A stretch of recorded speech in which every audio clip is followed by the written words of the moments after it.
देखें, problem mental conditioning नहीं होती, प्रॉब्लम होती है सोशल कंडीशनिंग।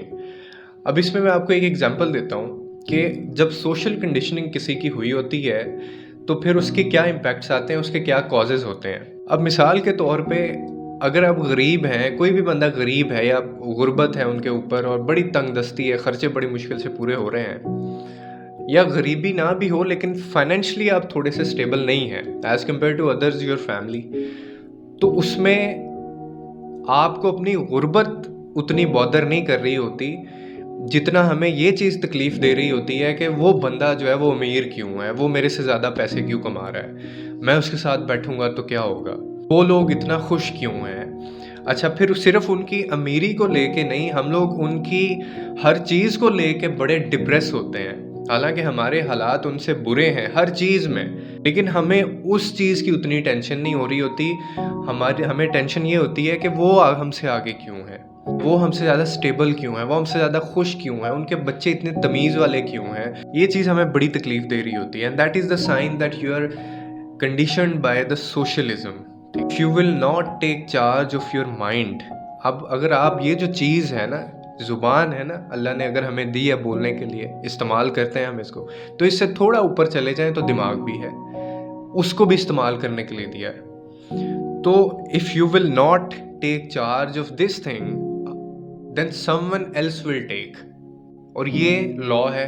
और आप यकीन करें, ये जो सोसाइटी है, ये जो मुआशरा है, इसके अंदर इतना ज़्यादा बिगाड़ है, इतनी ज़्यादा गंदगी है कि आप जब बाहर निकलेंगे तो आपको एक से एक टॉक्सिक बंदा जो है वो ज़हनी बीमार आपको लगेंगे। वो वैसे बीमार हो ना, अगर बीमारी आपको कोई और हो इसके अलावा, तो वो रिकवरेबल होती है।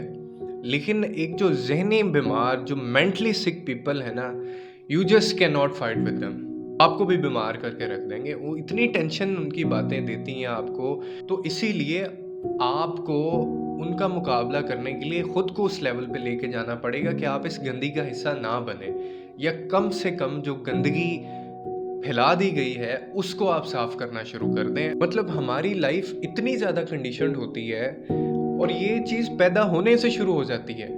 जिस दिन बच्चा या बच्ची पैदा होती है, इसका रंग काला है, इसका रंग गोरा है, इसका कद छोटा होगा, इसका कद बड़ा होगा, इसका ये फ़िरका है, उसकी ये ज़ात होनी चाहिए, ये पढ़ेगी, इसको मैं ये करवाऊँगी। मतलब हमारा अपना कुछ होता ही नहीं है। आपकी ज़िंदगी के कितने फ़ैसले आपने लिए हैं, खुद आपने लिए हों। कितने आपकी ज़िंदगी के ऐसे फ़ैसले हैं, आपके करियर का डिसीज़न, आपकी शादी का डिसीज़न, स्टडी का डिसीज़न, आपने कभी गौर किया है कि ये आपके खुद के हैं या किसी और के हैं? ऐसे में हमारी हर चीज़ में कंडीशनिंग हुई होती है, मतलब छोटे होने से लेके, और वो हमें लगता है कि इसके अलावा और कोई चीज़ दुनिया में है भी नहीं।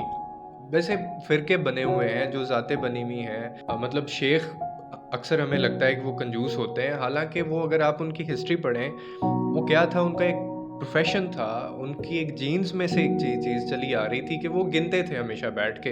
तो उनको लगता है कि यही हमारे तो यही प्रोग्रामिंग हुई हुई है, तो वो जो बच्चा पैदा हो रहा है जनाब, जो शेख है, हमें उसका पता भी नहीं होता, सिर्फ़ ये पता चल जाए ये शेख है, हम कहते हैं ये कंजूस है।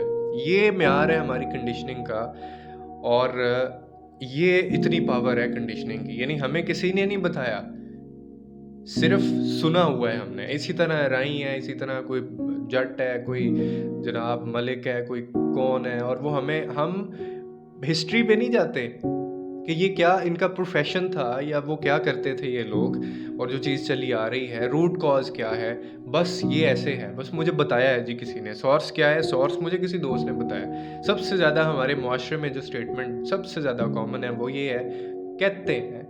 मतलब कहते हैं जी ऐसे होता है, कहते हैं जी वैसे होता है, मैंने सुना है जी, पुराने वक़्तों में लोग कहते थे ऐसे होता था। अच्छा, वो चीज़ चलती आती है। उसके बाद हमारी सोसाइटी में, मतलब एजुकेशन सिस्टम में आप लोग देख लें, हम यूनिवर्सिटी में जाके भी ये चीज़ें सीखते हैं। कंडीशनिंग होती है हमारी बाकायदा, बड़े प्रोफ़ेशनल लेवल के ऊपर, मतलब जिसके ज़्यादा नंबर आते हैं वो उसको फर्स्ट, थर्ड, सेकंड इनाम दे दिया जाता है, और उसकी बेस पे बाकी जो क्लास के बच्चे हैं या बाकी जो इंसान हैं उस उधर पढ़ते हैं किसी भी स्टैंडर्ड में, तो वो जनाब उनको हम कुछ समझते ही नहीं हैं, उनको कभी मौका ही नहीं मिलता है, उनको किसी चीज़ पे अप्रिशिएट नहीं किया जाता। इतनी डिस्क्रिमिनेशन का ये लेवल है, इतना फ़र्क हम लोग कर लेते हैं और इससे ज़्यादा स्टूपिड हरकत कोई नहीं हो सकती। कुछ बच्चे हैं या कुछ स्टूडेंट्स हैं, उसमें से जो फर्स्ट, सेकंड, थर्ड आ गया है, आप कहें कि ये इन बच्चे सिर्फ़ कामयाब हो सकते हैं ज़िंदगी में, यही बच्चे आगे जाएँगे, यही हमारा नाम रोशन करेंगे, उन्हीं की तस्वीरें लगती हैं।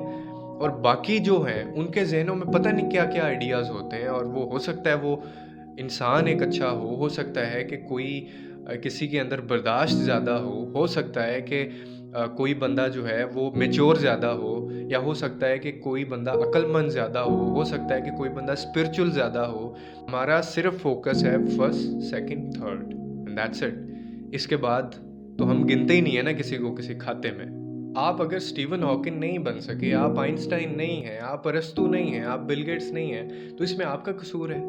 तो आप सिर्फ़ एक इंडिविजुअल हैं अगर आप। तो जब ये मेयार सोसाइटी तय कर लेती है और हम सोसाइटी के हिसाब से रहने की कोशिश करते हैं, हमारी कंडीशनिंग इतनी ज़बरदस्त किस्म की हो चुकी होती है, तो फिर आपकी जो इंडिविजुअलिटी है वो तबाह होके रह जाती है, वो बर्बाद होके रह जाती है। दूसरों की तरह रहने की कोशिश कर रहे हैं, आपका अपना आप है ही कुछ नहीं। You are not you. आप तो कुछ और बनना चाहते हैं। जब सब कुछ है ही फर्स्ट, सेकंड, थर्ड, तो फिर पीछे क्या रह जाता है? अब ये जो सोसाइटी ने जो ग़िलाज़तें हैं, जो गंदगी है, जो कंडीशनिंग हमारी की होती है, ये छोड़ना इतना आसान भी नहीं होता, ठीक है? क्योंकि it's a long way process. अब ये एक एग्ज़ाम्पल से मैं आपको समझाता हूँ। एक दरवेश होता है बहुत बड़ा, बहुत लोग उसको मानते होते हैं। उसके पास एक शख्स जाता है और वो बहुत अमीर होता है। वो मतलब इतना अमीर हो जाता है कि उसने सारा कुछ ज़िंदगी में देख लिया होता है। पैसा उसने आखिरी हद तक जाके भी कमा लिया होता है, तो वो अपने हज़ारों दिनार जो है, वो एक बोरी के अंदर डालता है, बोरी पीछे डालता है और वो चल पड़ता है, दरवेश के पास आता है और आके कहता है कि जी मैं बड़ा मानता हूँ आपको, मैं बहुत ही इम्प्रेस हूँ आपसे, आपके जितना सुकून जो है वो मुझे चाहिए। तो मैं ये जितनी दौलत मेरी है, ये दिनार में जो सिक्के जो भी हैं, मैं ये लेके आ गया हूँ, ये मैं आपको देने आया हूँ। तो वो पहले कहता है कि मुझे इसकी ज़रूरत नहीं है, मेरे लिए तो बिल्कुल एक रद्दी के बराबर ये चीज़ें हैं, तो ख़ैर लेकिन मैं इस चीज़ को एप्रिशिएट करता हूँ कि तुम मेरे लिए ये सारी चीज़ें लेके आए हो, ये तुम्हारा प्यार है, ये तुम्हारा एक ऑनर है। तो मैं ठीक है, मैं एक्सेप्ट कर लेता हूँ, लेकिन एक काम करो, ये बोरी को उठाओ, सामने एक नदी है, वहाँ पे जाके इसको फेंक दो। ये सारे जो तुम लेके आए हो, जितने भी सिक्के इसके अंदर हैं, दिनार जो कुछ भी है, वो सारा उसमें बहा दो तुम पानी के अंदर। तो वो एक दफ़ा परेशान होता है, तो वो कहता है, "ये क्या कह रहे हैं आप? मैं तो आपको देने आया हूँ।" तो कहता है, "ठीक है, आप मुझे देने आए हो ना, तो मैंने कबूल कर लिए, तुमने मुझे दे दिए, अब ये सारा कुछ मेरा हो गया, तो अब मैं ही कह रहा हूँ कि ये तो मेरी अब पोज़ेशन में आ गई ना चीज़ें, मैं मालिक हूँ इसका, तो तुम इसको फेंक दो जाके वहाँ पे।" खैर वो मानता था, डिनाई भी नहीं कर सकता था, परेशान हुआ लेकिन उसने वो बोरी उठाई और नदी के किनारे जाके जनाब वहाँ वो चला गया। काफ़ी देर हो गई, दरवेश जो है वो यही सोच रहा कि वो वापस नहीं आया बंदा। खैर वो और परेशान इस चीज़ पे होते हैं कि कहीं उसने खुद तो छलांग नहीं लगा दी, पहले दिनार फेंके हों, बोरी फेंकी हो, फिर उसके पीछे खुद छलांग लगा दी हो, क्योंकि होता है ये चीज़ें, जब आप एक हद से ज़्यादा इन चीज़ों में पड़ जाते हैं, तो मेंटली बहुत डिस्टर्ब आप हो जाते हैं, ये चीज़ें नहीं छोड़ते आप। तो वो गया, उठा दरवेश, वहाँ उसने जाके देखा तो वो एक किनारे पे बैठ के एक-एक सिक्का वो निकाल रहा है। उसको ज़मीन के साथ वो रगड़ रहा है, अच्छी तरह से देख के ख़राब करके उसको वो फेंक फेंक रहा है, नदी के अंदर, पानी के अंदर। तो वो दरवेश उसको कहते हैं कि ये तुम क्या कर रहे हो? मैंने तुम्हें फेंकने के लिए कहा था। तो कहता है मैं फेंक ही रहा हूँ, मतलब एक-एक करके मैं इसको। तो वो दरवेश जो हैं वो बड़ी खूबसूरत वहाँ पे एक बात करते हैं। वो कहते हैं कि अब देखो तुमने पूरी ज़िंदगी मेहनत करके ये दौलत कमाई और इसके साथ कितना तुम्हें प्यार है, इस पे कितनी तुमने मेहनत की है कि तुमसे ये छोड़ी भी नहीं जा रही। हालाँकि तुम मुझे देने आए थे, लेकिन अब तुम्हारी ये नहीं रही, मुझे दे के भी तुम्हारे पास ये नहीं रहनी थी, फेंकने से भी तुम्हारे पास नहीं रहनी, लेकिन फेंकते हुए, छोड़ते हुए कितना मुश्किल हो रहा है तुम्हें इस चीज़ को छोड़ना। तो इसी तरह हमारे अंदर जो ग़लाज़तें हैं, हमारी जो मुआशरे ने कंडीशनिंग की है, हमें जो सिखाया गया है, हमें जो पढ़ाया गया है, वो छोड़ा भी नहीं जाता हमसे। ये बड़ा मुश्किल होता है। ये सारा ढोंग होता है ये सारे ड्रामेबाजियाँ होती हैं कि जी मैं अपने आप को बदलने की कोशिश कर रहा हूँ, मैं मेडिटेट कर रहा हूँ, मैं कुछ चीज़ें ऑब्ज़र्व कर रहा हूँ, मैं कुछ चीज़ें एक्सपीरियंस कर रहा हूँ। ये सारा ढोंग होता है, ये सारा ड्रामा होता है। जिसने बदलना होता है वो अचानक से बदल जाता है। अवेकनिंग जो होती है ना आपकी, अगर मेंटल लेवल पे या सेल्फ एक्चुअलाइजेशन की अवेकनिंग जो है, अगर जागना होता है आपने, तो वो आपको जैसे ही पता चलता है किसी चीज़ का कि ये चीज़ आपके लिए ठीक नहीं है, ये चीज़ आपको बुराई की तरफ लेके जाएगी, ये चीज़ आपको जो है वो बर्बाद कर देगी, आप फ़ौरन उसको छोड़ देते हो। आप ये ड्रामेबाज़ियाँ नहीं करते फिर कि मैं इसको छोड़ रहा हूँ। एक ज़िंदगी में सबसे ज़्यादा ख़्याल आपने इस चीज़ का रखना है, अपने दिमाग का रखना है कि कौन इसकी कंडीशनिंग कर रहा है, इसमें क्या कुछ जा रहा है। किसी चीज़ का हम ख़्याल नहीं रखते, बाकी सारी चीज़ों का हम बहुत ख़्याल रखते हैं। और ज़हनी बीमार अगर एक दफ़ा आप बन गए, तो फिर आप वापसी नहीं है। लाखों में कोई एक बंदा होता है।